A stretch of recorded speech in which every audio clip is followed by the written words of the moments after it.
vous prie de prendre vos Bibles et la tourner en Romains 5, les versets 1 à 5, s'il vous plaît. Romains 5, les versets 1 à 5, à la gloire de Dieu. Romains 5, versets 1 à 5.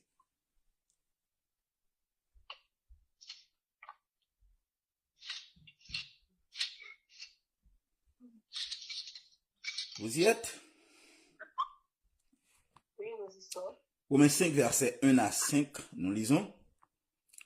Étant donc justifiés par la foi, nous avons la paix avec Dieu par notre Seigneur Jésus-Christ, à qui nous devons d'avoir eu par la foi accès à cette grâce dans laquelle nous demeurons fermes, et nous nous glorifions dans l'espérance de la gloire de Dieu. Bien plus, nous nous glorifions même des afflictions, sachant que l'affliction produit la persévérance, la victoire dans l'épreuve, et cette victoire, l'espérance. Or, l'espérance ne trompe point, parce que l'amour de Dieu est répandu dans nos cœurs par le Saint-Esprit qui nous a été donné. Parole du Seigneur. Amen.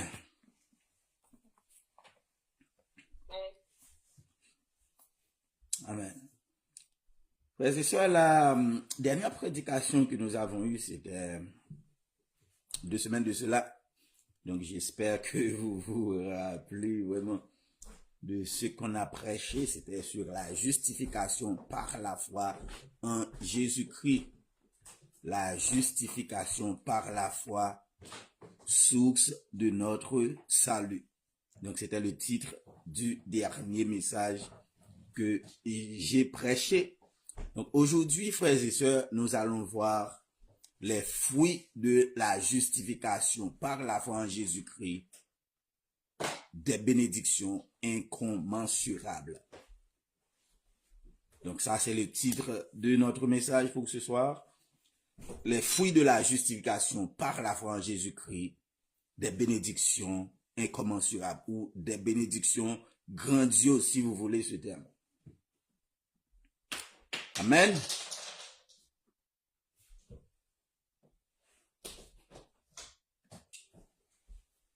Est-ce que vous êtes là, frères et sœurs?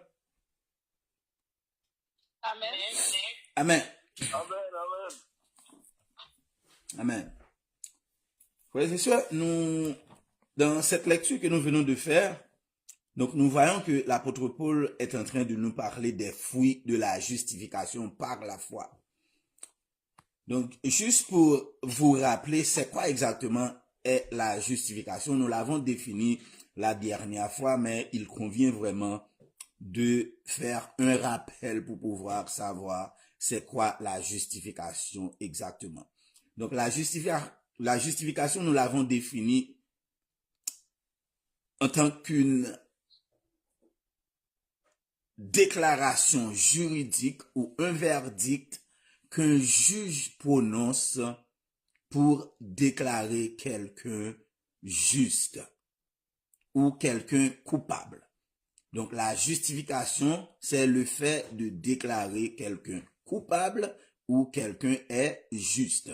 Donc c'est-à-dire si quelqu'un est déclaré coupable, donc la personne offensée est justifiée, n'est-ce pas?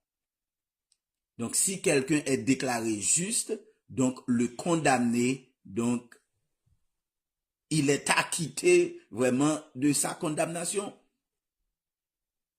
Donc c'est le cas pour nous, frères et sœurs, de nous qui sommes chrétiens. Donc il y a eu un verdict, il y a eu un jugement qui a été prononcé à notre faveur, c'est que nous avons été déclarés justes et nous avons reçu cette justification, c'est en croyant en Jésus-Christ, le Fils de Dieu, par notre foi. Donc, par notre foi, en recevant Jésus-Christ dans nos vies, nous avons été justifiés. Donc, nous avons vu ça en Romains. Nous pouvons voir ça en Romains 1er, les versets 16 et 17. surtout le verset 17 qui dit parce qu'en lui, c'est-à-dire en Jésus-Christ, est révélée la justice de Dieu par la foi et pour la foi, selon qu'il est écrit, le juste vivra par la foi. Donc en Romains 3, verset 21, les versets 21 à 26, on a vu ça aussi, et surtout en Romains 3, les versets 22 et 25, frères et sœurs. Donc nous avons vu que Jésus-Christ était celui que Dieu avait destiné pour être cette victime propitiatoire, pour être cette victime sur qui retombera nos péchés afin d'être justifiés par le sacrifice de Jésus-Christ. Est-ce que j'ai des personnes, est-ce que j'ai des gens qui sont justifiés par la foi en Christ? Amen. Amen. Nous sommes justifiés par notre foi en Jésus-Christ, frères et sœurs.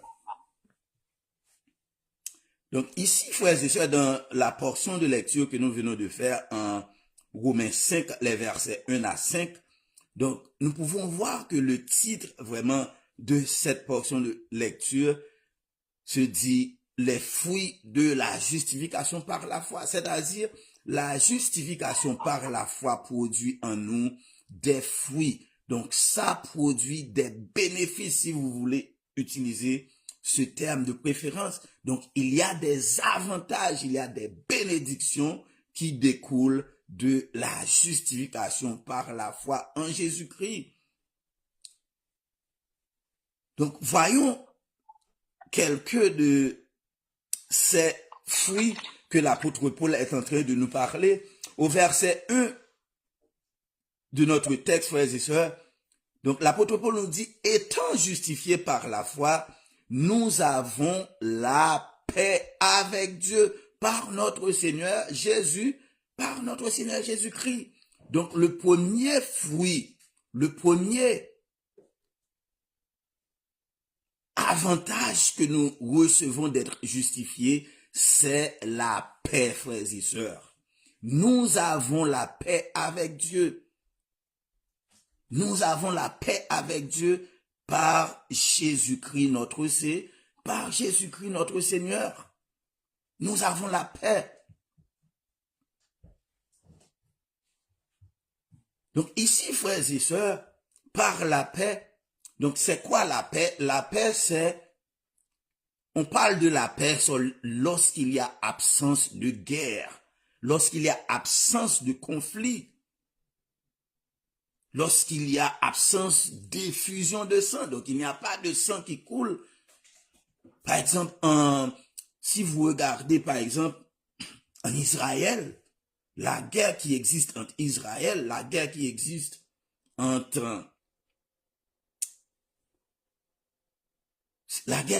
en Israël. Donc, il y a beaucoup de sang qui coule. Il y a d'effusion de sang chaque jour. Donc, dans ce cas, on ne peut pas parler de la paix. Les leaders politiques, comme l'ONU, l'organisation, l'ONU cherche à avoir la paix. Mais ces gens ne peuvent pas parler de paix parce qu'il y a la guerre. Donc, il y a de conflits qui existent dans le Moyen-Orient.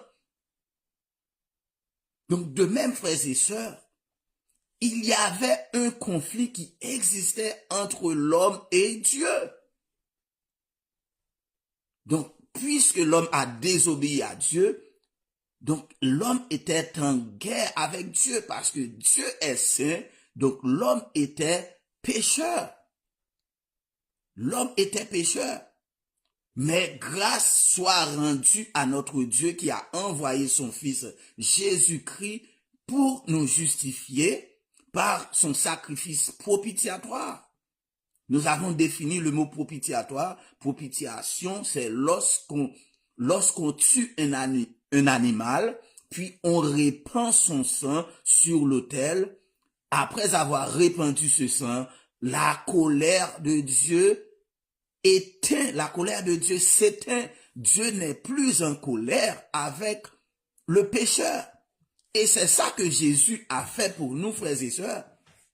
par son sacrifice, le sang de Jésus a éteint la colère de Dieu qui était contre nous. Donc Jésus-Christ est celui qui nous donne la paix. Jésus-Christ est celui qui nous donne la paix. Il est le prince de paix. Jésus est celui qui nous donne la paix.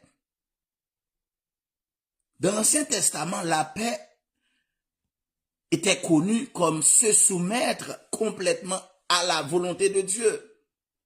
Donc pour avoir la paix, il fallait se soumettre complètement à la volonté de Dieu. Mais dans le Nouveau Testament, la paix est connue à travers l'œuvre de Jésus-Christ à la croix pour nous. Donc on obtient la paix, c'est à travers notre foi par le sacrifice de Jésus-Christ à la croix. Donc Jésus-Christ est celui qui donne la paix. En Luc 4, 35, frères et sœurs, Jésus guérit un démoniaque. Donc ce démoniaque qui était tout en bouleversé, mais il a reçu sa guérison, donc il a eu la paix contre ce démon. Ce démon était chassé. En Marc 4, 39, frères et sœurs, Jésus-Christ commanda la tempête en disant « Paix, calme-toi ». Donc Jésus a calmé la tempête en Marc 4, 39. Parce qu'il est le prince de paix. Et lorsque Jésus était ressuscité, lorsqu'il alla se montrer aux disciples, il a dit, la paix vous soit, que la paix vous soit. Et lorsque Jésus nous dit que la paix nous soit, frères et sœurs, sachons que nous avons cette paix. Nous avons la paix avec Jésus-Christ. Parce que Jésus-Christ, il était celui qui nous a réconciliés avec Dieu par le moyen de la paix. C'est ce que l'apôtre Paul nous dit ici en Romains 5, verset 1er, qui est le premier avantage, le premier fruit de la justification par la foi. Étant donc justifiés par la foi, nous avons la paix avec Dieu par notre Seigneur Jésus, par notre Seigneur Jésus-Christ. Et vous savez, frères et sœurs, même Jésus lui-même, il a dit, je vous laisse la paix, je vous donne la paix. Je ne vous la donne pas comme le monde vous donne. Je ne vous donne pas comme le monde vous la donne. Donc seulement Jésus pouvait nous donner la paix avec Dieu. Seulement Jésus, frères et sœurs. Et le prophète Ésaïe, donc l'un des prophètes de l'Ancien Testament qui a plus prophétisé qu'aucun autre prophète de l'Ancien Testament, les œuvres de Jésus-Christ, la vie de Jésus-Christ, l'œuvre, sa souffrance et sa mort, sa résurrection et sa glorification. Donc il avait prophétisé une telle prophétie en Ésaïe 32, le verset 17. Regardons ce qu'il a dit. Il a dit, l'œuvre de justice sera la paix. L'œuvre de justice sera la paix. Donc c'est cette œuvre que Jésus-Christ a produite pour nous. L'œuvre de justice sera la paix et le fruit de la justice, le repos et la sécurité pour toujours. Isaïe avait prophétisé cela et c'est ça que Jésus a fait pour nous, frères et sœurs. Il l'a fait pour nous. Jésus nous a produit la paix.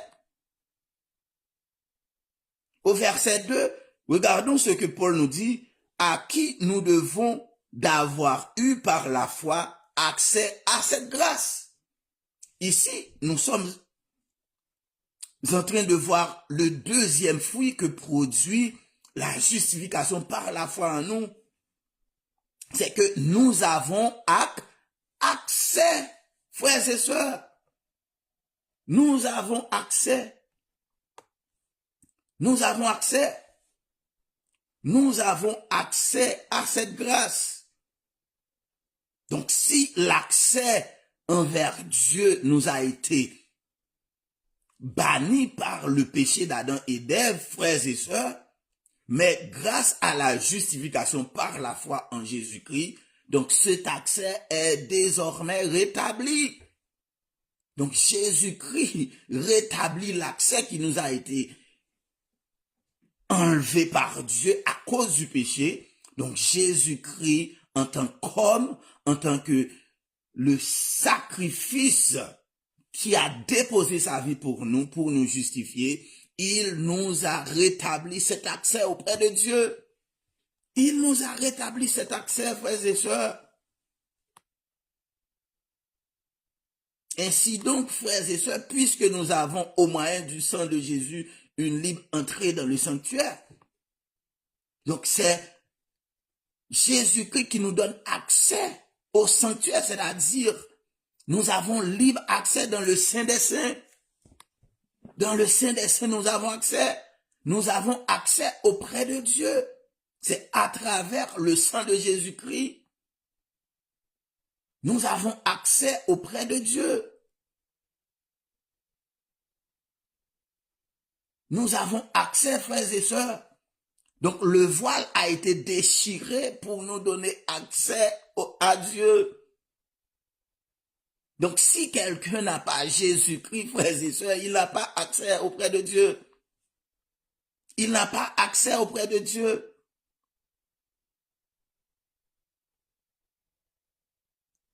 Il n'a pas accès auprès de Dieu, frères et sœurs. Et au verset 2, Paul nous dit à qui nous devons d'avoir eu par la foi accès à cette grâce. Donc comment avons-nous eu accès à Dieu? C'est par sa grâce, par la grâce. Donc c'est-à-dire une faveur imméritée. C'est quelque chose que nous ne méritions pas. Dieu nous l'a accordé, c'est par son amour. C'est par son amour. C'est par l'amour que Dieu l'a fait pour nous. C'est le résultat de l'amour agapé de Dieu.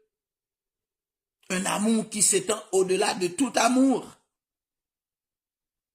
Un amour qui s'étend au-delà de tout amour. C'est pour cela, Paul nous dit, c'est par la grâce que nous sommes sauvés, par le moyen de la foi.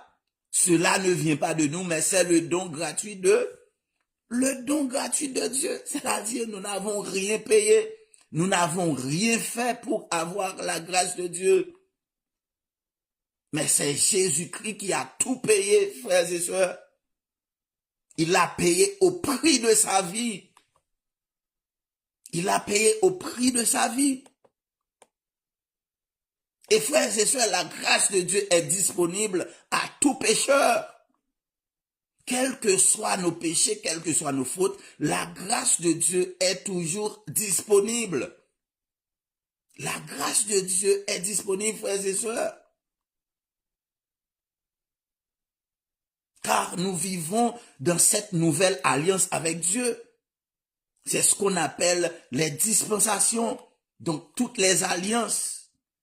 Donc nous sommes dans la dispensation de la grâce. C'est-à-dire Dieu fait une alliance de grâce avec nous. Donc peu importe la condition de nos péchés, peu importe la capacité ou du moins l'intensification de nos péchés, Dieu peut nous pardonner. Dieu peut nous pardonner. Dieu peut nous pardonner. Dieu est prêt à nous pardonner, frères et sœurs. Et par cette grâce, frères et sœurs, que nous dit l'apôtre Paul, nous pouvons demeurer fermes. Nous demeurons fermes. Nous demeurons fermes. C'est par la grâce de Dieu, frères et sœurs. Si nous ne bronchons pas, si nous ne tombons pas, frères et sœurs, c'est parce que Dieu nous fait grâce.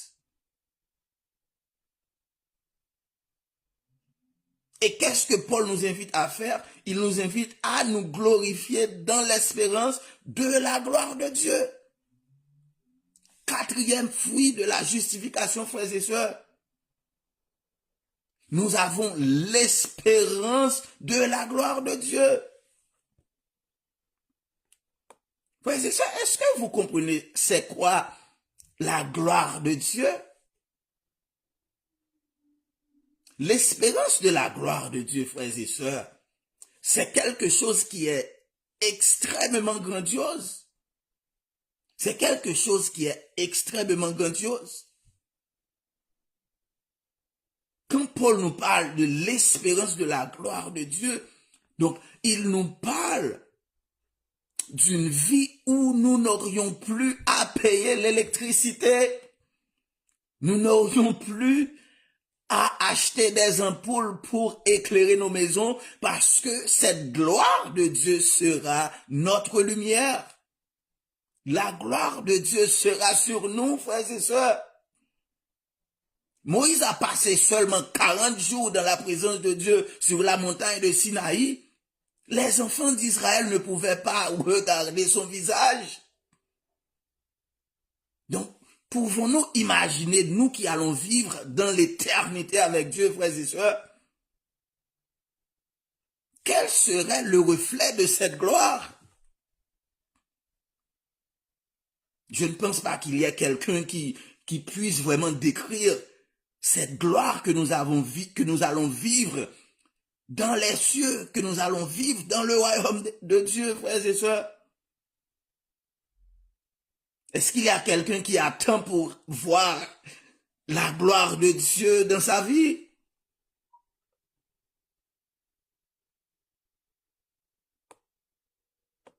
L'espérance de gloire.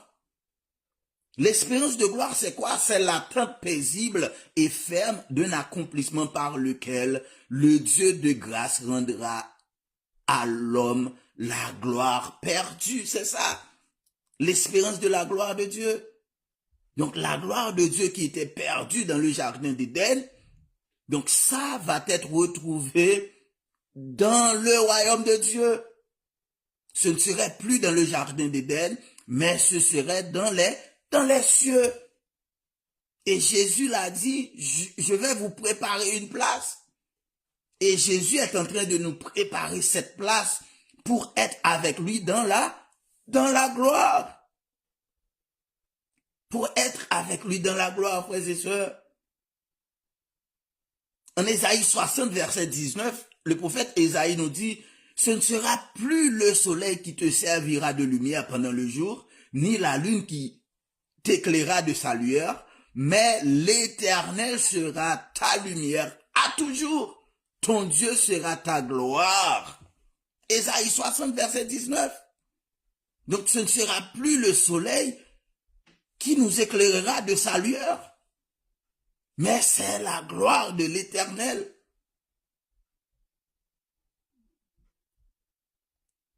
Ce sera la gloire de l'Éternel.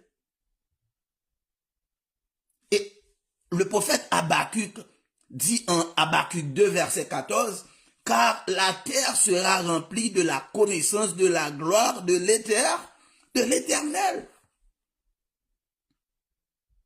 Donc, une prophétie eschatologique, frères et sœurs. Donc, ce n'est pas sur cette terre que nous vivons actuellement, mais le prophète Habakkuk parle du rétablissement de toutes choses avec la seconde venue de Jésus-Christ, le retour de Jésus-Christ. Êtes-vous prêts pour le retour de Jésus-Christ, frères et sœurs? La nouvelle terre sera établie lorsque Jésus-Christ retournera. Donc ces fruits de l'esprit, ces fruits de justification, frères et sœurs, nous les recevons à travers la justification par la foi en Jésus-Christ. C'est par la foi en Jésus-Christ. Et qu'est-ce que Paul nous invite, frères et sœurs, à faire? Il nous dit bien plus. Nous nous glorifions même des afflictions. Au verset 3. Bien plus, nous nous glorifions même des afflictions. Donc, c'est-à-dire, la gloire qui nous est réservée dans les cieux, peu importe les petites afflictions que nous sommes en train de faire face en ce moment, ne peuvent pas vraiment nous faire perdre tout ce que nous allons recevoir avec Dieu dans sa gloire, frères et sœurs. Nous n'allons pas perdre courage, nous n'allons pas abandonner notre foi. Nous n'allons pas cesser de servir Jésus-Christ, mais nous allons continuer à persévérer même dans les épreuves, même dans les souffrances. Nous allons continuer à persévérer. Nous glorifions même des afflictions. Nous nous glorifions même des afflictions, frères et sœurs.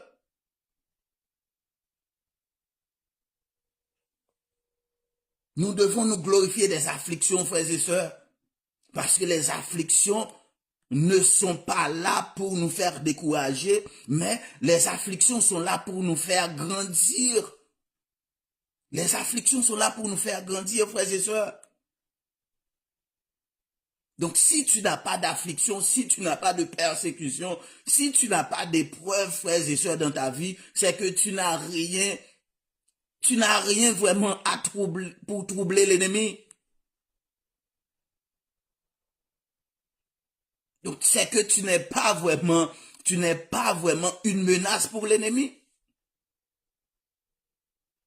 Donc, si tu n'as pas d'affliction sur ton chemin, c'est que l'ennemi n'a rien vraiment à perdre avec toi. Donc, tu ne l'effraies pas. Ta vie de prière ne l'affecte pas. Mais quand tu te mets vraiment pour servir Dieu, quand tu rejettes le mal, le péché, donc l'ennemi devient automatiquement ton ennemi. Parce qu'il sait, lui, il a perdu la gloire pour l'éternité et pour l'éternité, mais toi, tu as l'espérance de gloire avec Dieu. Tu as cette espérance de gloire que tu vas hériter lorsque Jésus-Christ retournera.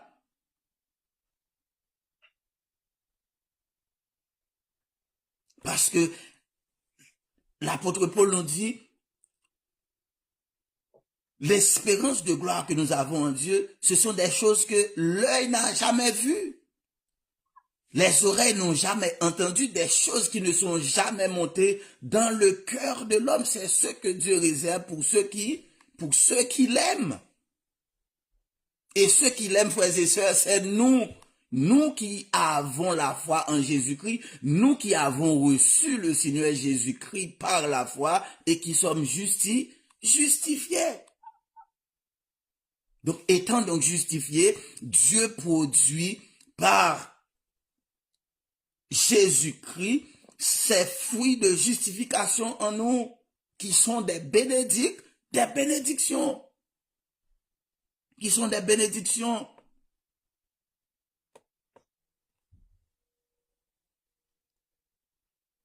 Donc, nous devons persévérer dans les afflictions, frères et sœurs, parce que la persévérance, ça produit, les afflictions produisent la persévérance.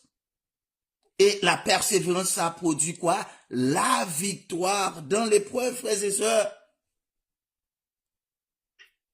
La persévérance produit la victoire dans l'épreuve. L'épreuve, c'est quoi? L'épreuve, c'est une situation qui nous met vraiment pour savoir comment nous allons réagir face aux attaques, face aux persécutions. Et notre façon de réagir face à l'épreuve, frères et sœurs, c'est ça qui va déterminer vraiment notre puissance, c'est ça qui va déterminer notre vie chrétienne. Parce que Dieu nous a équipés, Dieu nous a remplis des fruits de la justification. Nous avons la paix. Donc tu ne peux pas te laisser troubler par quoi que ce soit. Parce que la paix que Jésus-Christ te donne, ce n'est pas celle que donne le monde. La paix que Jésus-Christ te donne, ça doit dominer sur toute persécution, ça doit dominer sur toute épreuve, frères et sœurs. Tu dois avoir le contrôle de ces épreuves parce que Jésus-Christ vit en toi, le Saint-Esprit de Dieu est en toi. Et nous allons voir ça un peu plus loin, frères et sœurs. Donc, les afflictions sont là pour nous, pas pour les arbres, frères et sœurs. Pas pour les animaux, mais pour nous qui sommes des serviteurs et des servants de Dieu. Mais les afflictions produisent en nous la persévérance. Et la persévérance, c'est la victoire dans l'épreuve. La victoire dans l'épreuve. Regardons le verset 5, frères et sœurs, que nous dit l'apôtre Paul. Il dit, « Or, l'espérance ne trompe point. » L'espérance ne trompe point. Donc ça, c'est l'autre fruit que nous voyons, frères et sœurs. L'espérance. Nous avons espérance, frères et sœurs. Donc, une espérance, c'est quelque chose que l'on parle dans le futur. Nous avons espérance. Donc, nous sommes bénis par les fruits de la justification qui produit la patience, la persévérance en nous et qui nous donne la victoire. Mais ce n'est pas juste là, frères et sœurs. Nous avons encore plus qui nous est réservé dans les cieux, lorsque Jésus retournera. Lorsque Jésus retournera, nous aurons encore beaucoup plus de bénédictions.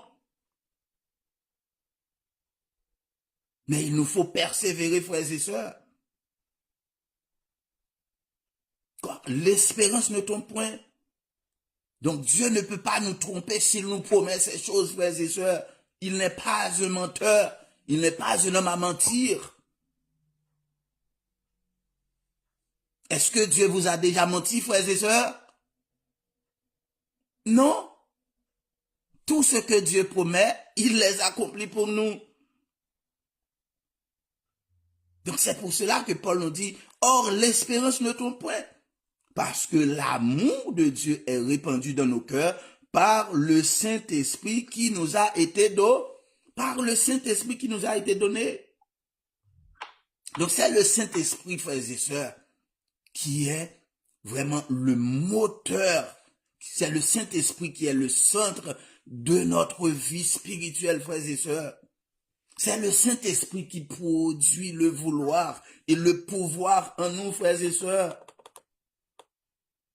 C'est le Saint-Esprit. Parce que Dieu est esprit. Donc si le Saint-Esprit habite en nous, frères et sœurs, c'est Dieu qui habite en nous. Et Jésus-Christ a dit le Saint-Esprit rendra témoignage. Donc le Saint-Esprit, donc il travaille de concert avec Jésus. C'est-à-dire Dieu vit en nous, Jésus-Christ vit en nous, le Saint-Esprit vit en nous, frères et sœurs.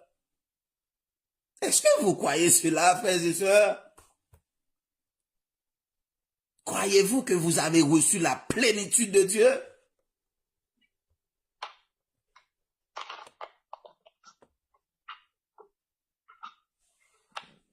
Pour Paul, frères et sœurs, la présence du Saint-Esprit dans la vie des croyants, c'est le commencement de l'éternité qui déjà prend possession du peuple eschatologique de Dieu et se manifeste en lui. Donc la présence de l'Esprit en nous, c'est déjà le commencement de l'éternité parce que l'Esprit ne meurt pas, frères et sœurs. C'est déjà le commencement de l'éternité en nous. Donc le Saint-Esprit pour Paul, son œuvre n'est pas seulement la conversion et la prise de conscience dans la vie du croyant, mais elle exerce son influence sur l'ensemble de la vie. Et elle touche ce qu'on pourrait appeler la formation du Christ chez les siens. Donc, c'est-à-dire le Saint-Esprit produit en nous vraiment Jésus-Christ. Le Saint-Esprit produit en nous Jésus-Christ en nous. Et en Romains 8, les versets 10 à 11, donc Paul parle de ça. Romains 8, les versets 10 à 11. Paul parle de ça. Laisse-moi lire Romains 8.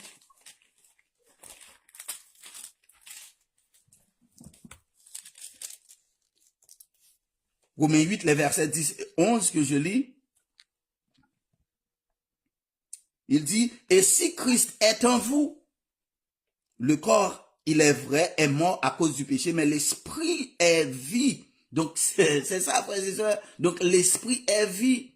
Donc, l'esprit de Dieu, donc c'est ça que je viens de dire, c'est le commencement de l'éternité en nous, puisque nous avons l'esprit, nous avons la vie, et cette vie, c'est une vie éternelle.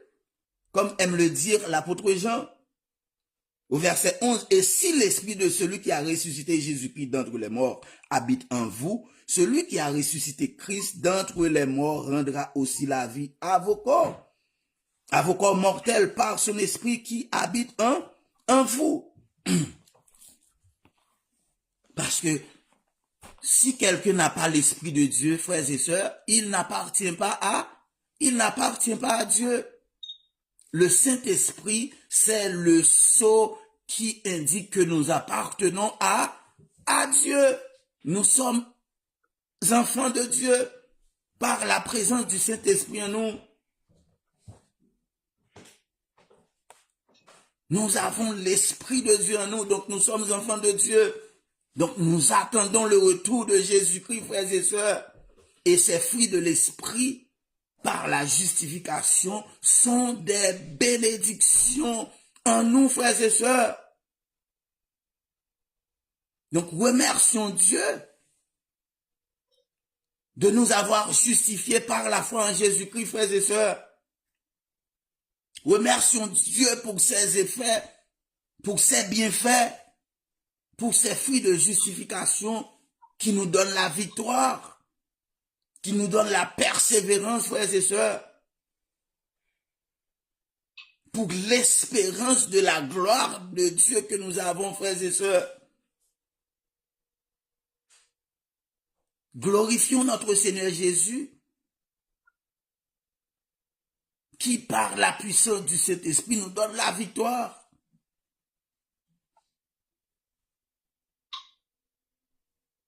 Donc c'est ma prière, frères et sœurs,